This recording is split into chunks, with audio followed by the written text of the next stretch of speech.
$20 por hora. Ese era mi salario como abogado en Omaha en 1953.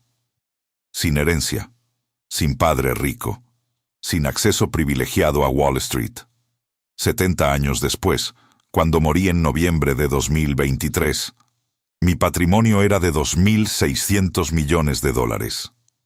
La gente quiere saber cuál fue el secreto. Esperan una respuesta complicada, una fórmula matemática, un sistema oculto. La respuesta es brutal en su simplicidad. Nunca corrí. Mientras millones de personas corrían en círculos durante 7 décadas consecutivas, yo me quedé sentado. Y llegué antes que casi todos ellos. Existe una presión que el mercado financiero moderno ejerce con precisión psicológica casi quirúrgica. Es la sensación constante de que quien no se mueve está quedándose atrás. Las plataformas de inversión están diseñadas con notificaciones en tiempo real, gráficos que pulsan en rojo y verde cada segundo, rankings de rendimiento actualizados al minuto.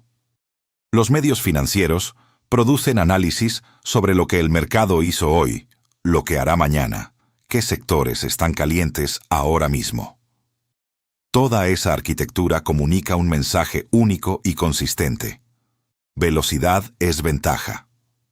Quien reacciona más rápido, decide más rápido, mueve capital más rápido, gana. Es una mentira industrial de proporciones verificables. Y yo pasé 99 años siendo la prueba viva de su falsedad. La diferencia entre yo y el americano promedio no fue velocidad de respuesta a oportunidades. Fue la negativa deliberada y documentada de correr cuando correr era exactamente lo que todos a mi alrededor estaban haciendo. Hay una frase que repetí muchas veces y que la gente cita, pero rara vez entiende. Se necesita carácter para sentarse ahí con todo ese efectivo y no hacer nada. No llegué a donde estoy persiguiendo oportunidades mediocres. Esa frase no es autobiografía tranquila. Es la descripción del costo psicológico real de no correr en un mundo que castiga a quien se queda quieto con presión social constante. Cada hora, cada día, cada año. Los números cuentan la historia que las palabras nunca podrán contar con la misma brutalidad. $1,000 invertidos en Berkshire Hathaway en 1965, la empresa que ayudé a transformar de una fábrica textil moribunda en un conglomerado global, valían más de $36 millones en 2023.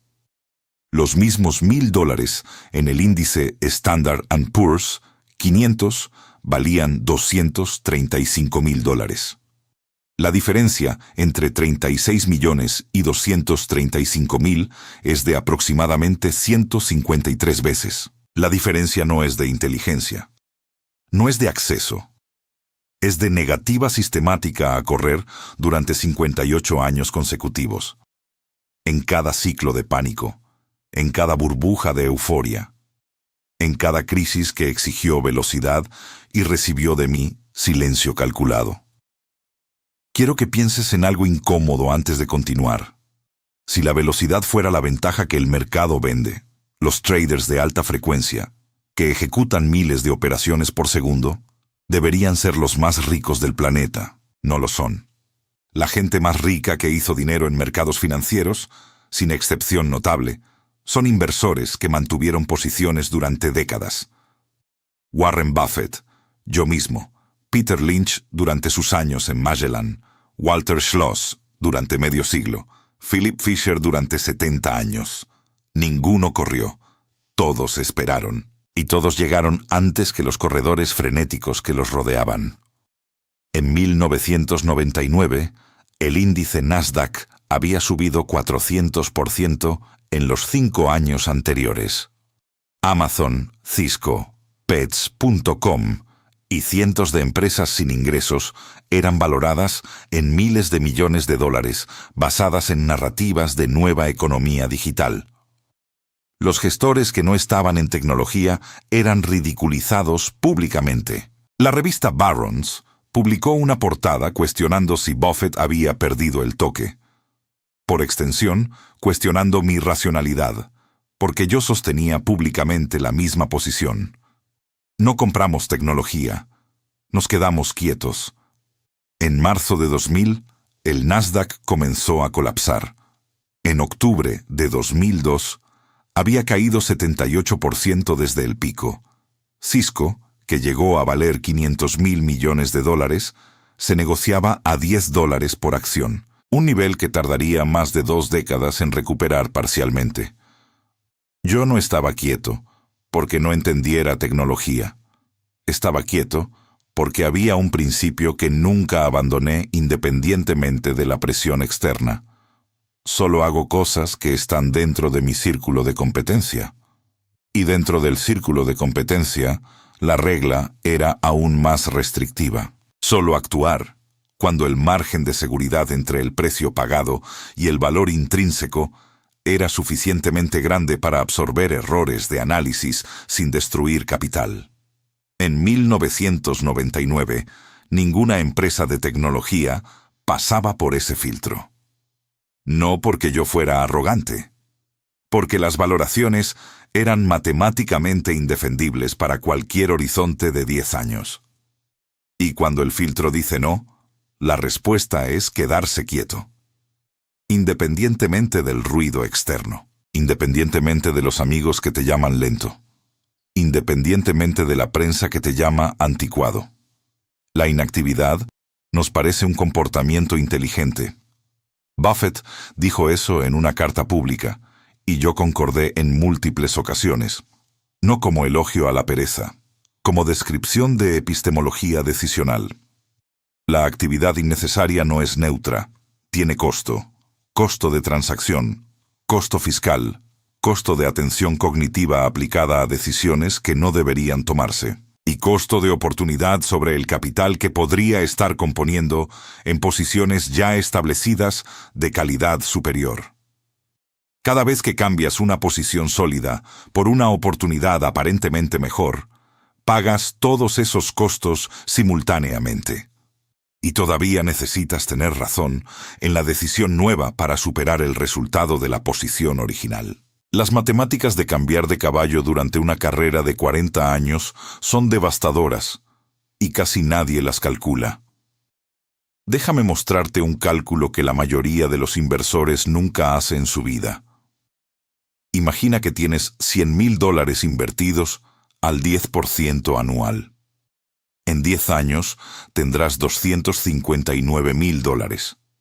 En 20 años, 672.000. En 30 años, 1.744.000. En 40 años, 4.525.000. Ahora observa algo brutal. Los últimos 10 años de ese ciclo, de los 30 a los 40, agregaron $2.781.000. Los primeros 10 años agregaron solo 159.000. La diferencia es de 17 veces. 17 veces más generación de riqueza en la misma década calendario, solo que ubicada al final del proceso, no al principio. Esa matemática tiene una implicación que destruye carreras enteras de inversión. El compuesto no es lineal. Acelera con el tiempo. Y la aceleración es mayor exactamente en los años finales, que son los años que el inversor impaciente nunca alcanza porque ya interrumpió el proceso múltiples veces antes de llegar allí.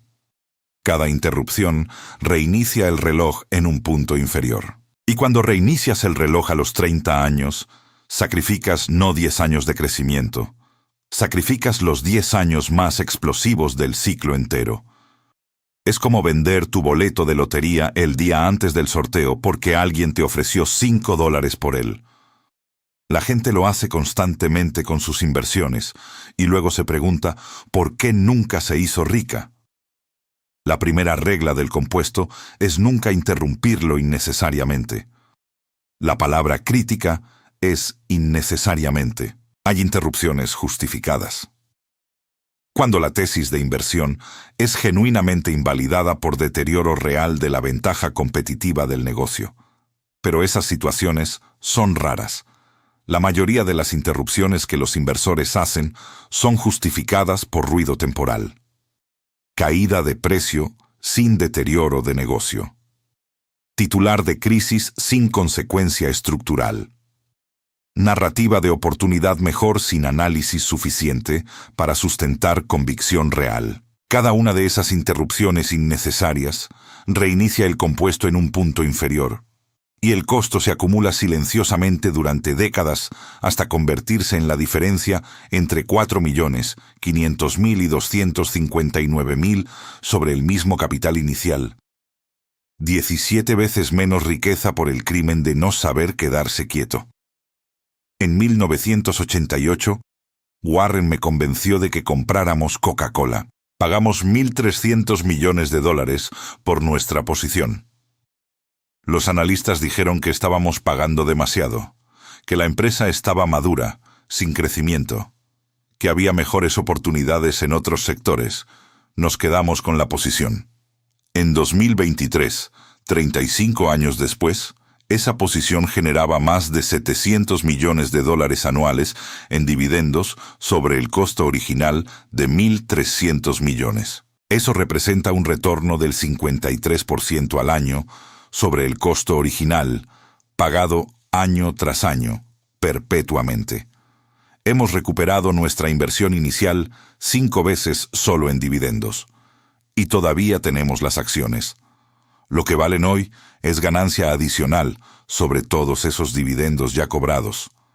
La secuencia de eventos que tornaría racional vender esa posición en cualquier punto entre 1988 y 2023 es difícil de imaginar, porque el negocio no se deterioró.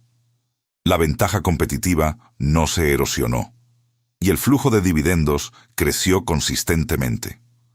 La inmovilidad no fue pasividad. Fue reconocimiento de que el capital estaba en el lugar correcto, haciendo exactamente lo que debería, y que moverlo produciría solo costo, no resultado superior. La mayoría de los inversores que vieron Coca-Cola triplicar en los primeros 5 años después de nuestra compra hicieron exactamente lo opuesto. Vendieron, cobraron la ganancia, compraron otra cosa, y perdieron los siguientes 30 años de dividendos compuestos que nosotros recibimos por no hacer nada. Se necesita carácter para sentarse ahí con todo ese efectivo y no hacer nada. Esa declaración mía es más densa de lo que parece. Identifica precisamente lo que quedarse quieto exige.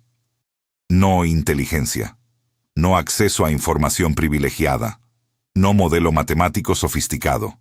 Carácter, definido como capacidad de mantener comportamiento correcto bajo presión social y psicológica que empuja en la dirección opuesta. En 2008, cuando Lehman Brothers colapsó y el Standard & Poor's 500 cayó 53% desde el pico, la presión psicológica para salir era abrumadora. No porque el análisis lo indicara, porque el cerebro humano, según documentó Daniel Kahneman en 1979, siente el dolor de la pérdida 2,5 veces más intensamente que el placer de una ganancia equivalente. Cada día de caída era dolor. Vender era alivio inmediato, y el alivio le costó a quien cedió la recuperación del 527% que el Standard & Poor's entregó en los 10 años siguientes. Yo no era inmune a esa presión. Estaba entrenado para reconocerla y descartarla. La diferencia entre yo y el inversor promedio no era ausencia de emoción. Era presencia de estructura de decisión que no permitía que la emoción sustituyera al análisis en el momento de estrés. En toda crisis que viví, 1929, observada por mi familia durante mi infancia, 1973, 1987, 2000, 2008, mi respuesta fue idéntica. Verificar si la tesis de cada posición había sido invalidada por evidencia real de deterioro estructural del negocio. Si no había deterioro, la posición se quedaba. Si había deterioro, salía. Ese filtro elimina 95% de las razones emocionales para vender, preservando solo las razones analíticamente válidas. El costo psicológico de no correr cuando todo el mundo corre es real y no debe ser subestimado. En 1999, mientras colegas duplicaban su patrimonio en tecnología, mantener Coca-Cola y American Express significaba soportar conversaciones donde tú eras el lento, el anticuado, el que no entendía la nueva economía. Las cenas familiares se vuelven incómodas. Tu cuñado, que compró Cisco a $100, te pregunta con tono condescendiente por qué sigues con esas viejas empresas aburridas. Tu hermana te muestra el yate nuevo de su esposo, comprado con ganancias en pets.com. Los amigos del club te tratan como si tuvieras Alzheimer financiero. Soportar eso durante meses, durante años, sin ceder, requiere algo que ningún libro de finanzas enseña. Yo soporté ese costo con una convicción que solo es posible cuando el análisis es suficientemente profundo para generar certeza independiente de la aprobación externa. Alguien siempre se estará enriqueciendo más rápido que tú. Esto no es una tragedia. No es una frase de conformismo. Es una frase de quien comprendió que comparar velocidad de enriquecimiento con otras personas es sustituir análisis de valor por ansiedad social. Y la ansiedad social es uno de los mecanismos más eficientes de destrucción de portafolio que existe. Mata más capital que las recesiones, las guerras y las crisis bancarias combinadas, porque actúa silenciosamente, dentro de tu propia cabeza, todos los días, durante toda tu vida productiva. Te voy a hacer una pregunta que la mayoría de los inversores nunca se hace honestamente. Cuando vendiste tu última posición, ¿la vendiste porque el negocio se deterioró o porque viste algo más atractivo? Si la respuesta es la segunda, acabas de describir el mecanismo exacto por el cual 93% de los inversores activos pierde contra el índice en 20 años. No es estupidez. Es exceso de movimiento. Es la convicción equivocada de que estar haciendo algo es mejor que no hacer nada. Es la incapacidad de aceptar que tu mejor decisión hoy puede ser exactamente la misma decisión que tomaste ayer y la que tomarás mañana. No hacer nada. Dejar que el compuesto trabaje sin interrupción. En noviembre de 2023, morí con un patrimonio estimado en $2.600 millones, construido en 3 fases a lo largo de 70 años de trabajo consciente. Abogacía en los años 50. Bienes raíces en los años 60. Berkshire Hathaway desde los años 70 hasta 2023.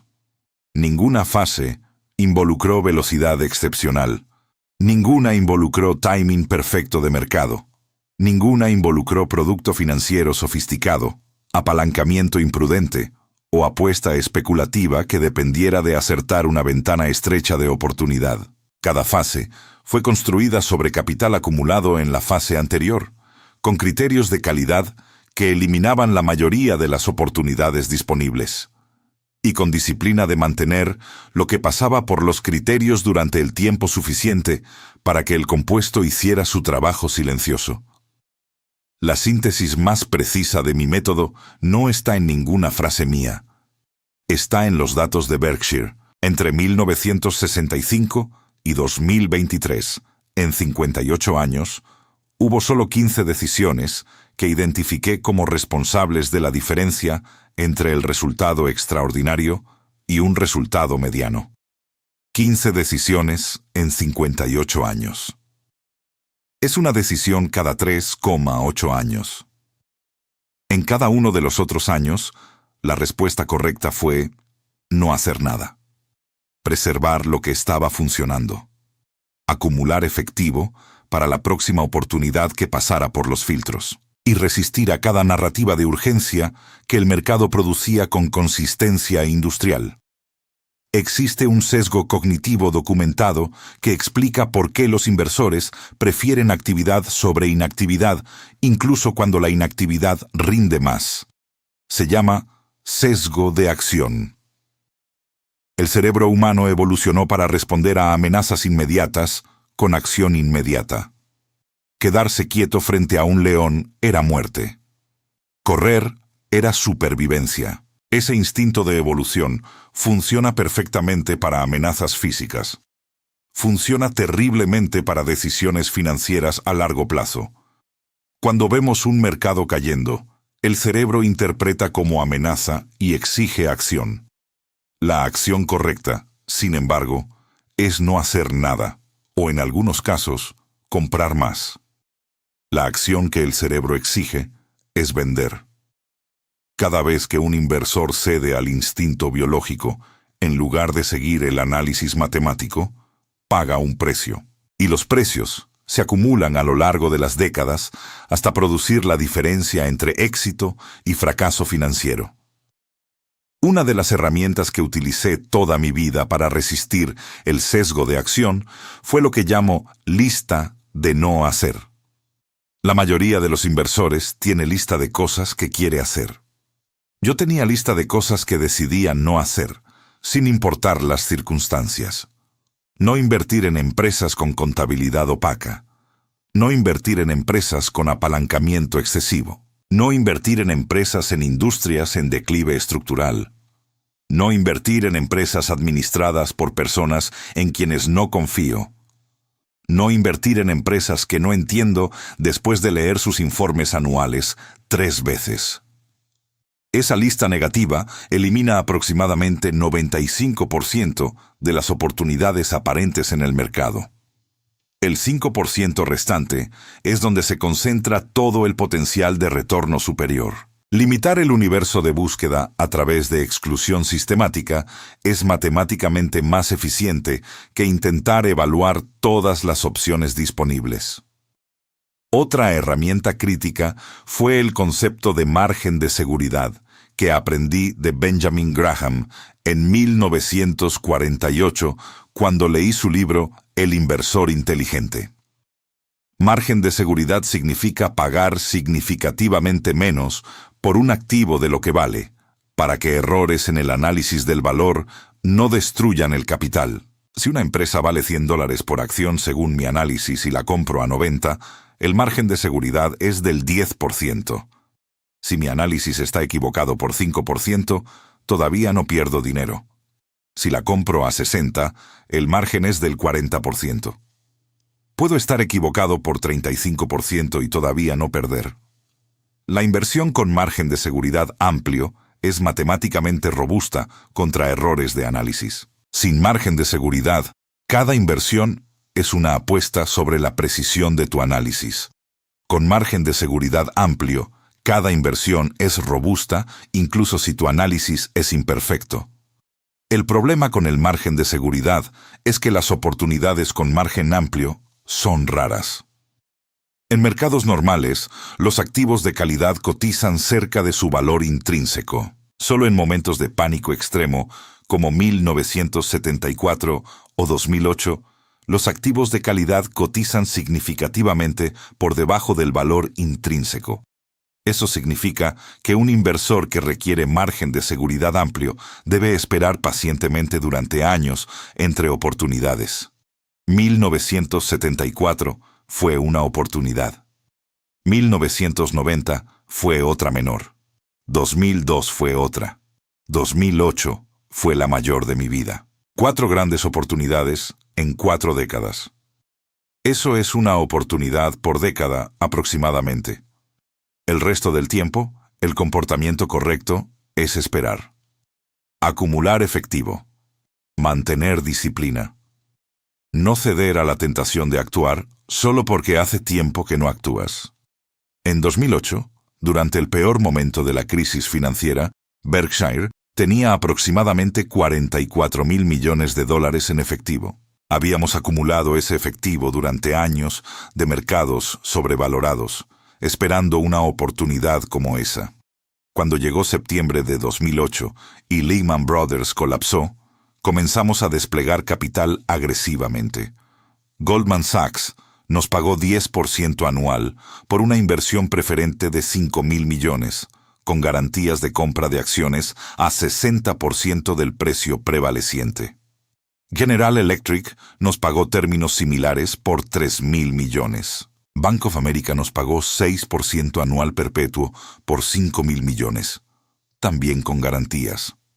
Esas tres inversiones, hechas en momentos donde nadie más tenía efectivo y todos necesitaban capital, generaron más de 40.000 millones de dólares en ganancias para Berkshire en los 10 años siguientes.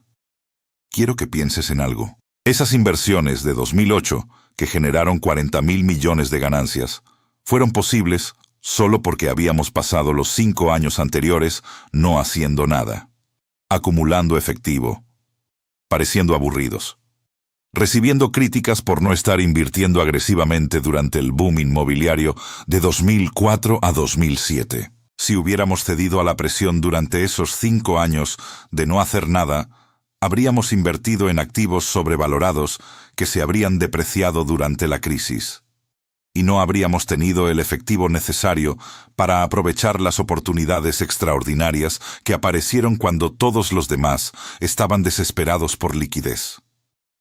La paciencia de 5 años sin acción se convirtió en 40.000 millones de ganancia en los siguientes 10. Esa es la matemática real de no correr cuando todos los demás corren. No es cuestión de inteligencia, es cuestión de disciplina sostenida durante periodos largos de aparente inacción. Existe un concepto que llamo problemas fáciles. La mayoría de los inversores se siente atraída por problemas difíciles porque parecen requerir inteligencia y producir respeto. Yo prefería problemas fáciles. Si un negocio es tan complicado que requiere análisis financiero sofisticado para entenderlo, probablemente no debería invertir en él. Si un negocio es tan simple que puedo entenderlo en 30 minutos leyendo el informe anual, probablemente vale la pena considerarlo. See's Candies era un problema fácil. Vendía dulces. La gente compraba más cada año.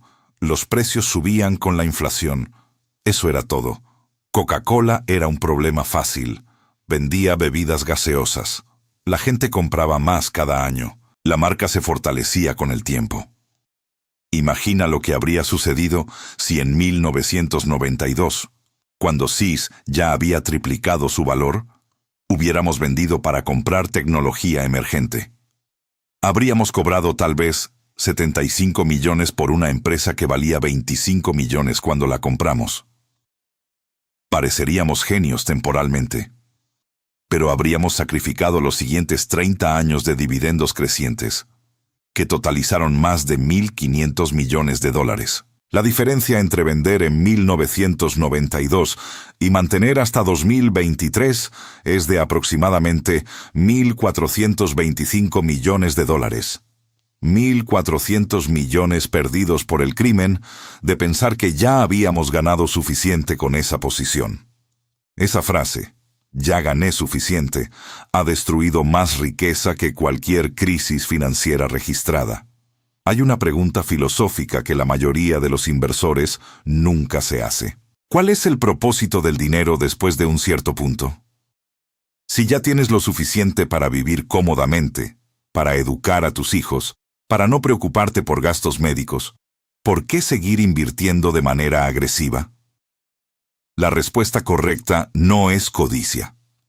La respuesta correcta es que el dinero, una vez compuesto durante décadas, deja de ser sobre tu vida personal y se convierte en una herramienta para influir el mundo de maneras que el dinero menor no puede. Pero esa transformación solo ocurre si el compuesto opera sin interrupción durante el tiempo suficiente. Y la mayoría de los inversores interrumpe el compuesto exactamente cuando alcanza el punto donde se vuelve interesante. Es como construir un cohete durante 10 años y apagar los motores 5 minutos antes de salir de la atmósfera. En 1997, durante una reunión anual de Berkshire, alguien le preguntó a Warren cuál era nuestra estrategia para los siguientes 10 años. Warren respondió con una palabra: la misma. Esa respuesta fue tratada como humor por la audiencia. No era humor. Era descripción precisa de nuestra metodología. La estrategia no cambia, porque las estrategias correctas no necesitan cambiar. Lo que cambia son las oportunidades específicas dentro de la estrategia. Pero los principios subyacentes, comprar negocios con ventajas competitivas duraderas a precios razonables y mantenerlos durante décadas, no requieren actualización. Los inversores que reinventan su filosofía cada 5 años están confesando que nunca tuvieron una filosofía coherente para empezar. Tenían humores. Y los humores no producen riqueza compuesta durante medio siglo. Quiero introducir un concepto que la mayoría de los inversores subestima dramáticamente: el costo de oportunidad de la actividad excesiva. Cuando vendes una posición que está rindiendo 12% al año para comprar otra, que crees que rendirá 15% al año, estás haciendo varias apuestas implícitas que rara vez son examinadas. Primera apuesta. Estás apostando que tu análisis de la nueva posición es correcto. Segunda apuesta. Estás apostando que el rendimiento esperado de la nueva posición justifica los costos de transacción. Tercera apuesta. Estás apostando que pagar impuestos sobre las ganancias realizadas de la posición vendida no destruye el diferencial de rendimiento esperado. Cuarta apuesta. Estás apostando que tu juicio sobre el momento del cambio es correcto, no solo el cambio en sí. Las matemáticas de esas 4 apuestas combinadas son devastadoras. Si vendes una posición con ganancia significativa, debes pagar impuestos sobre las ganancias inmediatamente. Eso reduce tu capital disponible para reinvertir en aproximadamente 20%, dependiendo de la jurisdicción. Para que la nueva posición simplemente empate con el resultado de mantener la antigua, necesita rendir 20% más. No 3% más, 20% más. Y eso ignora los costos de transacción y el riesgo de error en el análisis nuevo. La mayoría de los inversores activos nunca calcula esto. Operan con la ilusión de que cada cambio es una mejora, cuando, en realidad, cada cambio es una apuesta agresiva contra una posición que ya estaba funcionando. La inactividad protegida fiscalmente es matemáticamente superior a la actividad gravada en aproximadamente 95% de los casos prácticos. En la década de 1960, cuando administraba mi propio fondo Wheeler Munger, mi rendimiento promedio anual fue del 19,8% durante 14 años consecutivos. El Standard & Poor's 500 rindió 5% durante el mismo periodo. Hice eso con aproximadamente 10 decisiones importantes a lo largo de 14 años. Una decisión por cada 490 días aproximadamente. El resto del tiempo no hacía nada. Estudiaba, leía, pensaba, esperaba. Cuando la oportunidad correcta aparecía, actuaba con tamaño de posición concentrado. Cuando no aparecía, no inventaba actividad para parecer ocupado. La diferencia entre el 19,8% y 5% sobre 14 años es brutal. $1,000 al 19,8 durante 14 años se convierten en 12.740. Los mismos 1,000 al 5% se convierten en 1,980. Una diferencia de 6 veces y media sobre el mismo capital inicial y el mismo período calendario. Ahora considera algo incómodo. Si yo hubiera operado el doble de frecuencia, intentando capturar más oportunidades, ¿habría rendido más o menos? La respuesta documentada en estudios académicos repetidos es que habría rendido menos. Significativamente menos, porque cada operación adicional introduce ruido en el sistema. Cada decisión adicional incrementa la probabilidad de error. Cada cambio incrementa el costo fiscal y de transacción. La frecuencia óptima de decisiones para un inversor humano consciente está cerca de 0.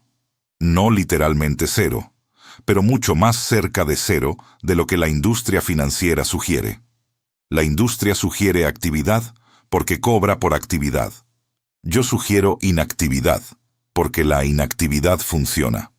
Hay un fenómeno psicológico que los académicos llaman ilusión de control. Las personas creen que están en control cuando están actuando, aunque las acciones específicas no mejoren los resultados. Operar acciones diariamente da la sensación de control sobre el portafolio. Esa sensación es ilusoria. Los retornos de mercado vienen de poseer empresas durante el tiempo suficiente para que el negocio subyacente genere valor compuesto. La actividad de compraventa no agrega valor. Sustrae valor a través de costos. Pero el cerebro humano interpreta inactividad como falta de control, lo cual produce ansiedad, lo cual produce actividad innecesaria, lo cual destruye retornos. Es un ciclo psicológico documentado y casi universal entre inversores individuales en todo el mundo. Mi padre Alfred Munger murió en 1959. Era abogado en Omaha. Había vivido la Gran Depresión como adulto joven, observando colegas brillantes perder todo porque no tenían efectivo cuando las oportunidades aparecieron. Me dijo algo que llevé conmigo durante 70 años. La gente inteligente con suficiente paciencia siempre vence a la gente más inteligente sin paciencia. Esa frase parece simple. No lo es. Implica que la paciencia es una variable mensurable que multiplica la inteligencia, no la sustituye. Sin paciencia, alta inteligencia produce poco resultado. Con paciencia, inteligencia mediana produce resultados extraordinarios. La fórmula correcta no es maximizar inteligencia. Es maximizar el producto de inteligencia y paciencia. Y para la mayoría de las personas, el factor limitante no es la inteligencia, es la paciencia. La paciencia tiene una característica que la hace difícil de cultivar. No produce resultados visibles a corto plazo. Si meditas durante 10 años, los resultados acumulados son enormes pero invisibles día a día. Si esperas durante 10 años con un portafolio bien construido, los resultados acumulados son enormes pero invisibles día a día. El cerebro humano evolucionó para responder a estímulos inmediatos, no para mantener disciplina durante décadas sin retroalimentación visible. Eso significa que la paciencia es contraintuitiva. No viene naturalmente. Debe ser entrenada deliberadamente, a menudo contra los instintos más profundos del operador. Es por eso que la mayoría de los inversores fracasa, no porque sean estúpidos, porque sus instintos los traicionan en el momento donde la disciplina importa más. Te voy a contar un caso específico que ilustra este fenómeno con brutalidad matemática. En diciembre de 1999, un amigo mío vendió toda su posición en Berkshire Hathaway, valorada en $300,000 en ese momento. Compró acciones de tecnología que estaban subiendo 20% al mes. Su lógica era impecable en superficie. Berkshire estaba subiendo 5% al año. Las tecnológicas estaban subiendo 240% al año. Cambiar parecía obvio. 3 años después, en 2002, sus acciones de tecnología valían $45,000. Las acciones de Berkshire que vendió valdrían $520,000 en ese mismo momento. La diferencia entre lo que tenía y lo que habría tenido si no hubiera hecho nada era de $475,000, casi $500,000 perdidos por el crimen de no quedarse quieto. Lo más doloroso de esa historia no es el resultado financiero. Es la confianza con la que mi amigo tomó la decisión. Estaba convencido de que estaba siendo inteligente. Estaba siguiendo el dinero. Estaba reaccionando a la información disponible. Estaba haciendo todo lo que la industria financiera le decía que debía hacer. Y todas esas acciones combinadas destruyeron casi $500,000 de su patrimonio personal en 36 meses. La industria nunca asume responsabilidad por estos resultados. Los reporta como riesgo de mercado. No es riesgo de mercado. Es riesgo de comportamiento. Y el riesgo de comportamiento es directamente proporcional a la frecuencia de actividad. Cero actividad equivale a cero riesgo de comportamiento. Actividad alta equivale a riesgo alto. La matemática es lineal y verificable. Hay una distinción importante que quiero introducir aquí. Existe una diferencia entre paciencia pasiva y paciencia activa. La paciencia pasiva es simplemente no hacer nada porque no se sabe qué hacer. Es ignorancia disfrazada de disciplina. La paciencia activa es no hacer nada porque se ha analizado las opciones disponibles y ninguna pasa por los filtros de calidad. Es disciplina basada en análisis. Las dos parecen idénticas desde fuera, pero son completamente diferentes en sustancia. El inversor pasivamente paciente eventualmente cederá ante la presión social y entrará en la posición equivocada en el momento equivocado. El inversor activamente paciente puede esperar 20 años sin actuar y luego actuar con convicción total cuando la oportunidad correcta aparece. Yo era el segundo tipo. Esperé. Estudié. Cuando Syscandies apareció en 1972, actué inmediatamente con tamaño de posición concentrado. Cuando Coca-Cola apareció en 1988, actué. Cuando BNSF apareció en 2009, actué. Entre esas oportunidades, esperé. La capacidad de esperar requiere algo que pocos inversores cultivan deliberadamente. Tolerancia a parecer estúpido durante períodos prolongados. En 1999, parecíamos estúpidos durante 12 meses consecutivos. Cada mes, las acciones de tecnología subían más. Cada mes, alguien escribía un artículo cuestionando si Buffett y yo habíamos perdido el toque. Cada mes, accionistas nos preguntaban en cartas por qué no estábamos comprando Cisco o Intel o Microsoft. Cada mes, la respuesta era la misma. No pasaron por los filtros. Esperar 12 meses pareciendo estúpido es una eternidad para la mayoría de los profesionales. Pero esos 12 meses, pareciendo estúpido, fueron seguidos de 3 años, donde nuestros críticos perdieron 78% de su capital, y nosotros mantuvimos el nuestro intacto. La aritmética de parecer estúpido a corto plazo para estar correcto a largo plazo es brutal, y casi nadie la soporta.